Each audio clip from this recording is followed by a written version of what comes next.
નમસ્કાર વિદ્યાર્થી મિત્રો, યુટ્યુબ ચેનલમાં આપ સૌનું હાર્દિક સ્વાગત છે। ધોરણ 10 સામાજિક વિજ્ઞાન ચેપ્ટર નંબર 4ની હવે આપણે ચર્ચા કરવાની છે। ભારતનો સાહિત્યિક વારસો, ચેપ્ટર નંબર 4 ભારતનો સાહિત્યિક વારસો એટલે ભારતના સાહિત્યનો પરિચય આપવાનો છે। તો એમાં સૌપ્રથમ આપણે પ્રસ્તાવનાથી માહિતી રજૂ કરીએ તો માનવીએ પોતાના વિચારો, ભાવો, લાગણીઓ અને ઉર્મિઓ વગેરેને અન્ય માનવી કે પ્રાણીઓ સુધી પહોંચાડવા માટે કેટલાક હાવભાવ, સંકેતો કે ચિત્રોનો આશરો લીધો અને કેટલાક ધ્વનિઓ કર્યા। તેમાંથી બોલી અને લિપિનો ઉદ્ભવ થયો। શું કહેવા માંગે છે?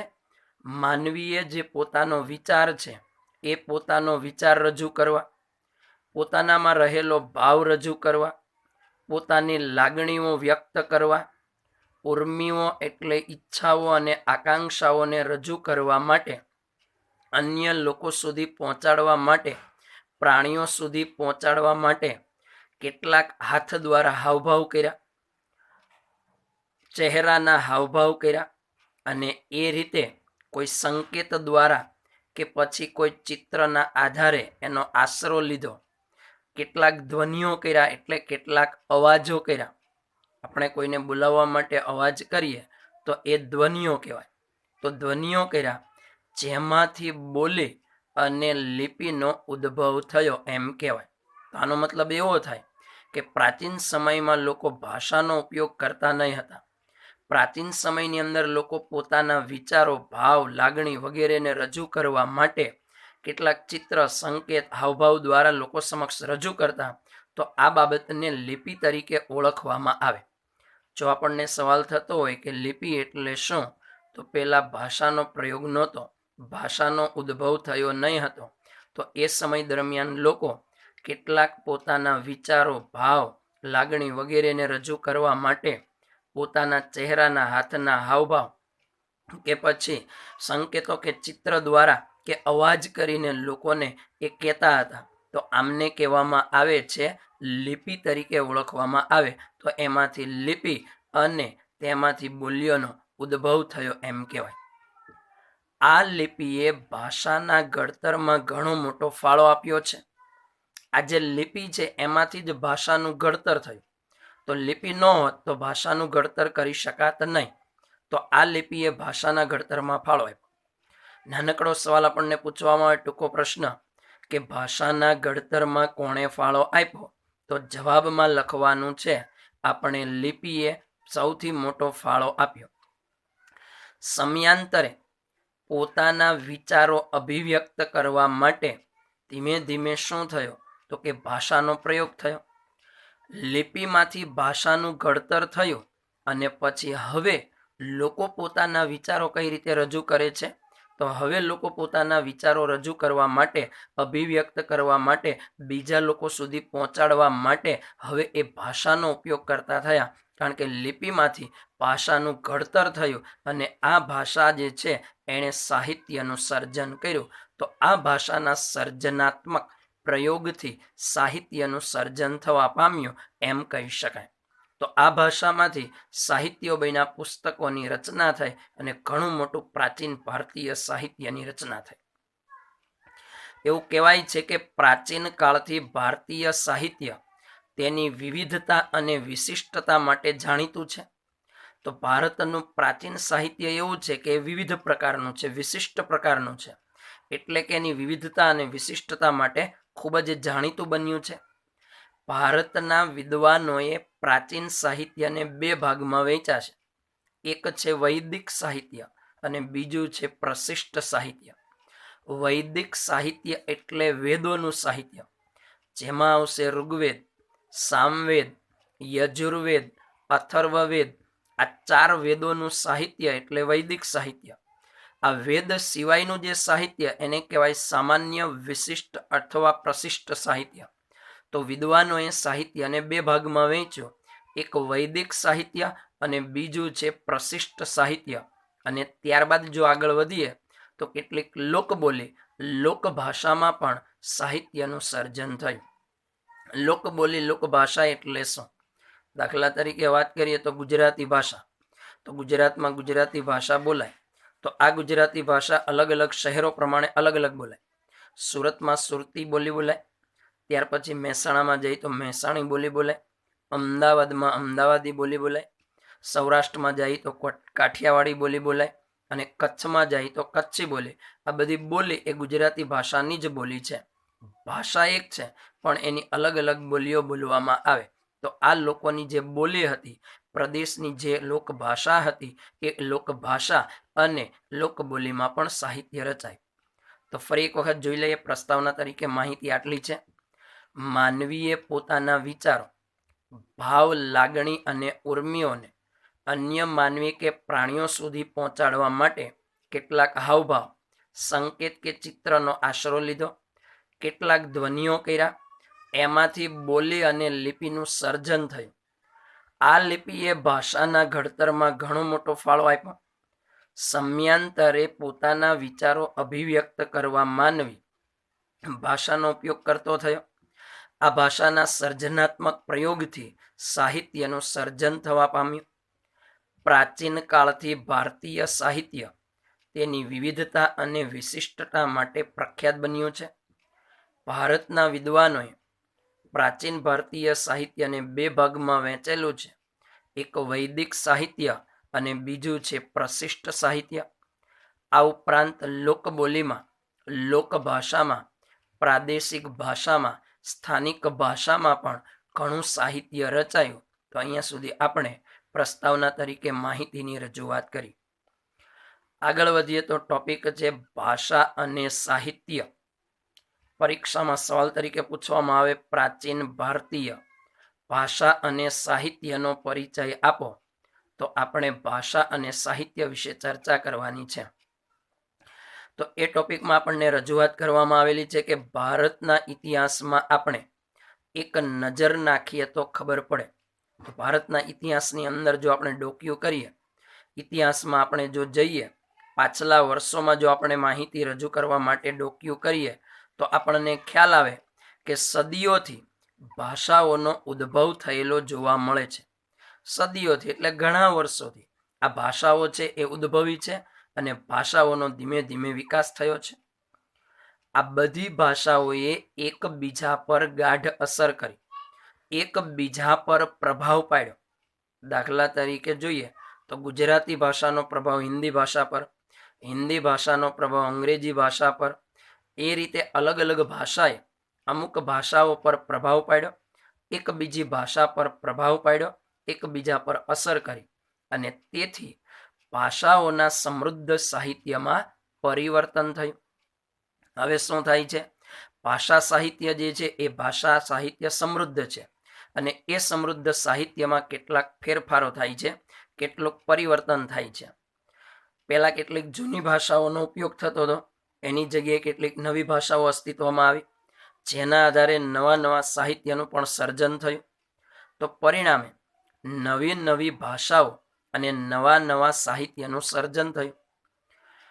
સામાન્ય રીતે વાત કરીએ તો પ્રાચીન સમયમાં અંગ્રેજો આવ્યા પહેલા ભારતમાં અંગ્રેજી ભાષાનું ચલણ ઓછું હતું અથવા હતું નહીં એમ કહીએ તો પણ ચાલે.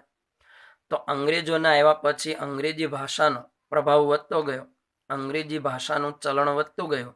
આમ હાલના તબક્કે જો જોઈએ તો કેટલીક નવી ભાષાઓનો ઉદ્ભવ થયો, એમાંથી નવા નવા સાહિત્યનું સર્જન થવા પામ્યું.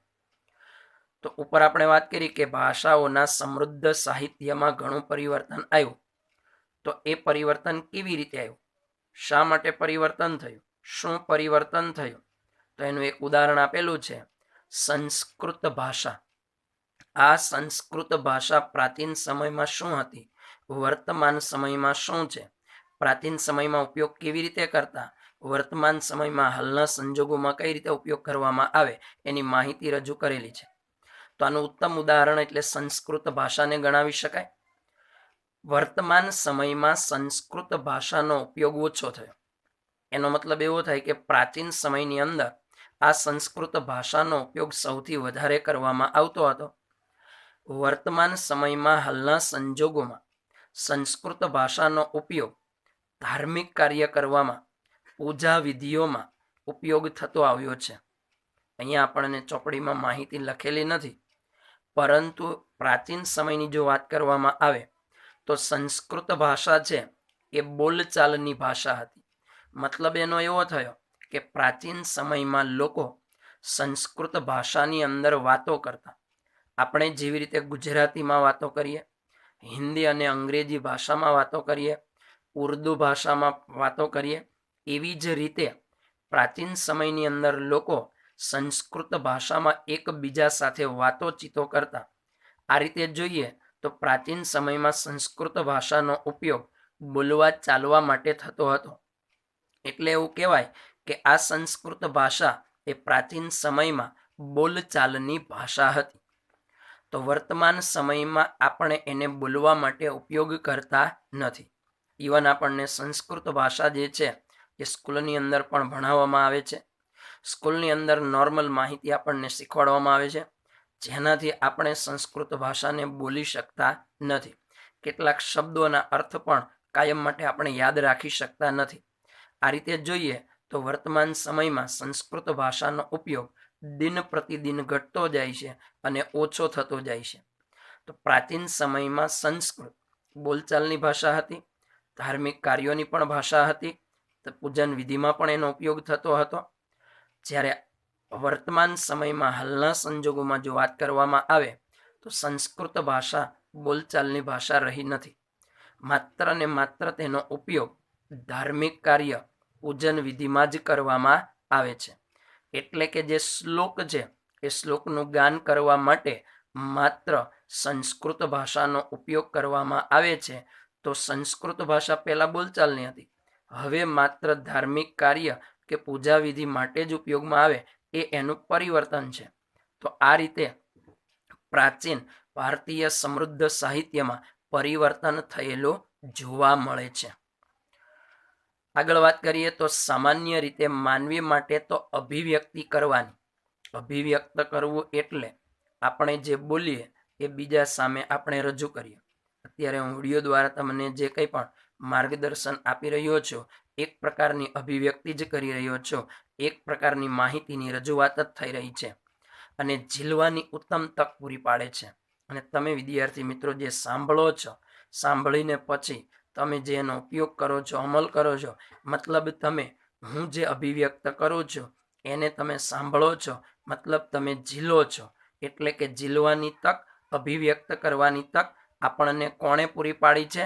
તો આપણને અભિવ્યક્ત કરવાની, ઝીલવાની તક પૂરી પાડી છે ભાષાએ. ઉદાહરણ સ્વરૂપે જોઈએ કે કોઈ વ્યક્તિ ગીત ગાતો હોય, કોઈ ભજનનો પ્રોગ્રામ હોય, તો ભજન ગાનાર વ્યક્તિ એની સામે ઘણા બધા માણસો બેઠેલા હોય, જે શ્રોતાગણ કહેવાય, સાંભળનારા લોકો કહેવાય. જ્યારે પેલો એક વ્યક્તિ ભજન કલાકાર હોય એ ભજન ગવડાવે અને એ વ્યક્તિ એમ કહે કે તમે મારી પછી ગાજો, તો શ્રોતાગણ એના પછી જે ભજનની કડી હોય એ શ્રોતાગણ છે ભજન કલાકારના બોલ્યા પછી બોલતા હોય, તો ભજન કલાકાર અભિવ્યક્ત કરે છે અને શ્રોતાગણ છે એ એને ભજનને ઝીલે છે. તો આ બાજુ ભજન કલાકારને અભિવ્યક્ત કરવાની તક છે, આ બાજુ પર શ્રોતાગણને ઝીલવાની તક છે. તો આ અભિવ્યક્ત કરવાની અને ઝીલવાની જે તક છે એ આપણને કોણે પૂરી પાડી છે? ભાષાએ જ પૂરી પાડી છે એમ કહી શકાય. પ્રાચીન ભારતની લિપિ હડપ્પા સમયની છે. આપણે આગળ વાત કરી કે લિપિ એટલે શું? તો કે આપણે માહિતીની રજૂઆત કરવી, અભિવ્યક્ત કરવું છે, તો આપણે અભિવ્યક્ત કોના દ્વારા કરીએ છીએ? હાવભાવ, સંકેત, ચિત્ર, ધ્વનિઓ દ્વારા. તો એને આપણે લિપિ તરીકે ઓળખાવીએ છીએ. હવે આપણે ત્રીજા ચેપ્ટરની અંદર સમ્રાટ અશોક રાજાના શિલાલેખ જે છે જુનાગઢમાં, એની અંદર વાત કરેલી કે એનું જે પથ્થરમાં કોતરકામ કરેલું છે, ધર્માંગનાઓ કોતરવામાં આવી છે, એ ધર્માંગનાઓ છે બ્રાહ્મી લિપિમાં કોતરાયેલી છે. એટલે કે એ જે લિપિ છે એને ઉકેલવી પડે, એ ઉકેલવા માટે એને અનુવાદ કરવું પડે અલગ અલગ ભાષાઓમાં, તો જ આપણને સમજ પડે કે લિપિ શું કહેવા માંગે છે. તો ભારતની પ્રાચીન લિપિ હડપ્પા કાળની હડપ્પીય સંસ્કૃતિના સમયની હતી. આ હડપ્પીય સંસ્કૃતિની જે લિપિ હતી એને આજ દિન સુધી કોઈ ઉકેલી શક્યું નથી. આ લિપિ શું કહેવા માંગે છે, લિપિનો અર્થ શું થાય છે, એના વિશે કોઈ ઉકેલ લાવી શક્યું નથી. અને એ હડપ્પા સમયના લોકોની ભાષા કઈ હતી એની પણ માહિતીના કોઈ પુરાવા મળ્યા નથી. તો આપણને જે પુરાવા મળ્યા છે એ લિપિના છે, ભાષાના છે, બોલીના છે. બાકી એ સમયના લોકો કઈ ભાષા બોલતા, કઈ રીતે એ લોકો વ્યવહાર વહીવટ કરતા, કઈ રીતે એકબીજાને સમજતા, આવી કોઈ માહિતી આપણને રજૂ કરવામાં આવેલી નથી. તો ભારતની પ્રાચીન લિપિ હડપ્પા કાળની છે. આજ દિન સુધી આપણે એનો ઉકેલ લાવી શક્યા નથી.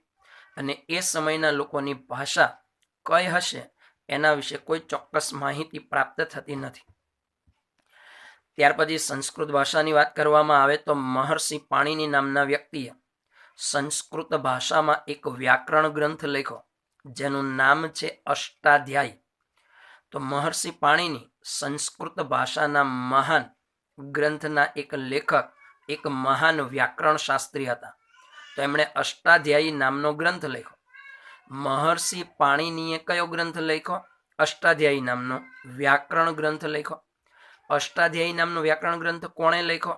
મહર્ષિ પાણિનીએ. કઈ ભાષામાં લખ્યો? સંસ્કૃત ભાષામાં લખ્યો. ઈસવીસન પૂર્વે 4th સદીમાં, ઈસવીસન પહેલાની 4th સદીમાં જો વાત કરીએ તો એમણે આ ગ્રંથની રચના કરેલી. તો મહર્ષિ પાણિનીએ અષ્ટાધ્યાયી ગ્રંથની રચના ક્યારે કરી? ઈસવીસન પહેલાની 4th સદીમાં. સદી એટલે 100 વર્ષના સમયગાળા દરમિયાન. સંસ્કૃત ભાષાને આર્ય ભાષા કે ઋષિઓની ભાષા કે વિદ્વાનોની ભાષા કહેવામાં આવે છે. સંસ્કૃત ભાષાને બીજી કોની ભાષા ગણવામાં આવે છે? સંસ્કૃત ભાષાને આર્ય પ્રજા, ચેપ્ટર નંબર 1માં આપણે જોઈ લો આર્ય પ્રજા, આર્યોની ભાષા હતી એટલે આર્ય પ્રજા આ સંસ્કૃત ભાષા બોલતા. ઋષિ મુનિઓ સંસ્કૃત ભાષાનો ઉપયોગ કરે એટલે સંસ્કૃત ભાષા બોલે. વિદ્વાનો પણ, પંડિતો પણ સંસ્કૃત ભાષાનો જ ઉપયોગ કરે એટલે સંસ્કૃત ભાષાને બીજા આર્ય ભાષા કે ઋષિઓની ભાષા કે વિદ્વાનોની ભાષા કહેવાય. આજના સમયમાં વિશ્વ કક્ષાએ સર્વ સ્વીકૃત ભાષા કોઈ બની હોય તો એ છે સંસ્કૃત. પરંતુ લખેલું છે ખાસ કરીને કમ્પ્યુટર ક્ષેત્રે. કોમ્પ્યુટર છે એ ચાર્લ્સ બેબેજ નામના અંગ્રેજ માણસે બનાવ્યું. પરંતુ એમણે જે કંઈ પણ કીપેડમાં જે આપેલું છે અંગ્રેજીમાં, ગુજરાતીમાં, હિન્દીમાં, અન્ય ભાષાઓમાં લખી શકાય. પરંતુ જે કોમ્પ્યુટર બન્યું છે એની મુખ્ય ભાષા, મૂળ ભાષા જે કહેવાય એ સંસ્કૃત છે. તો કોમ્પ્યુટરની મૂળ ભાષા એટલે સંસ્કૃત બનશે. એ પણ વિદ્યાર્થી મિત્રો આપણે યાદ રાખશો. તેથી કહી શકાય કે સંસ્કૃત ભાષા એ મુખ્યત્વે ધર્મ, તત્વજ્ઞાન, જ્ઞાન વિજ્ઞાનની ભાષા સમાન ગણવામાં આવે. આથી કહી શકાય કે સંસ્કૃત ભાષા એ મુખ્યત્વે કોની ભાષા છે? ધર્મની છે, તત્વજ્ઞાનની છે, જ્ઞાનની છે, વિજ્ઞાનની ભાષા સમાન છે. આમ પણ જો ગણીએ તો સંસ્કૃત ભાષા એ આપણી માતા સમાન ગણવામાં આવે છે. તો આપણી મા સમાન કોઈ ભાષા હોય તો એ સંસ્કૃત છે. આગળ આપણને સવાલ આવશે કે હિન્દી ભાષા એટલે કે સંસ્કૃત ભાષાની પુત્રી કોણ ગણાય? તો સંસ્કૃત ભાષાની પુત્રી એટલે હિન્દી ગણવામાં આવે. આમ પણ હિન્દી આપણી રાષ્ટ્રભાષા એટલે આપણી સંસ્કૃત એ માતા સમાન ગણવામાં આવે. તો અહીંયા સુધી આપણે માહિતી આપી પ્રાચીન ભારતીય ભાષા અને સાહિત્ય. ફરી એક વખત પરિચય મેળવીએ પ્રાચીન ભારતીય ભાષા અને સાહિત્ય. તો ટોપિક છે આપણો ભાષા અને સાહિત્ય. ભારતના ઇતિહાસમાં આપણે એક નજર નાખીએ તો સદીઓથી વિવિધ ભાષાનો ઉદ્ભવ થયેલો જોવા મળે છે. આ ભાષાઓને એકબીજા પર અસર કરી અને પ્રભાવ પાડ્યો. તેથી ભાષાઓના સમૃદ્ધ સાહિત્યમાં પરિવર્તન થયું. પરિણામે નવી નવી ભાષાઓ અને નવા નવા સાહિત્યનું સર્જન થયું. તેના ઉત્તમ ઉદાહરણ સ્વરૂપ સંસ્કૃત ભાષાને ગણી શકાય. વર્તમાન સમયમાં સંસ્કૃત ભાષાનો ઉપયોગ ઓછો થયો, પણ ધાર્મિક કાર્ય અને પૂજન વિધિમાં એનો ઉપયોગ થતો આવ્યો છે. પ્રાચીન સમયમાં સંસ્કૃત ભાષા બોલચાલની ભાષા હતી. સામાન્ય રીતે માનવી માટે અભિવ્યક્તિ કરવાની અને ઝીલવાની ઉત્તમ તક ભાષા જ પૂરી પાડે છે. પ્રાચીન ભારતની લિપિ હડપ્પા કાળની છે. આ લિપિ આજ દિન સુધી કોઈ ઉકેલી શક્યું નથી. તે સમયના લોકોની ભાષા કઈ હતી એ ચોક્કસ માહિતીના પુરાવા આપણને પ્રાપ્ત થઈ શક્યા નથી. છેલ્લે વાત કરીએ તો મહર્ષિ પાણિનીએ સંસ્કૃત ભાષાના મહાન વ્યાકરણ શાસ્ત્રી હતા. તેમણે અષ્ટાધ્યાયી નામના ગ્રંથની રચના કરી. આ ગ્રંથની રચના એમણે ઈસવીસન પૂર્વે 4th સદીમાં કરી. સંસ્કૃત ભાષાને બીજું આર્ય ભાષા, ઋષિઓની ભાષા કે વિદ્વાનોની ભાષા તરીકે ઓળખવામાં આવે. આજના સમયમાં પણ વિશ્વ કક્ષાએ સર્વસ્વીકૃત ભાષા હોય, ખાસ કરીને કમ્પ્યુટર ક્ષેત્રે બની છે. છેલ્લે કહી શકાય, સંસ્કૃત ભાષા મુખ્યત્વે ધર્મ, તત્વજ્ઞાન, જ્ઞાન અને વિજ્ઞાનની ભાષા સમાન હતી. તો અહીંયા સુધી આપણે ચેપ્ટર નંબર 4 ભારતનો સાહિત્યિક વારસો, પ્રસ્તાવના અને ભાષા સાહિત્ય વિશે પરિચય મેળવ્યો.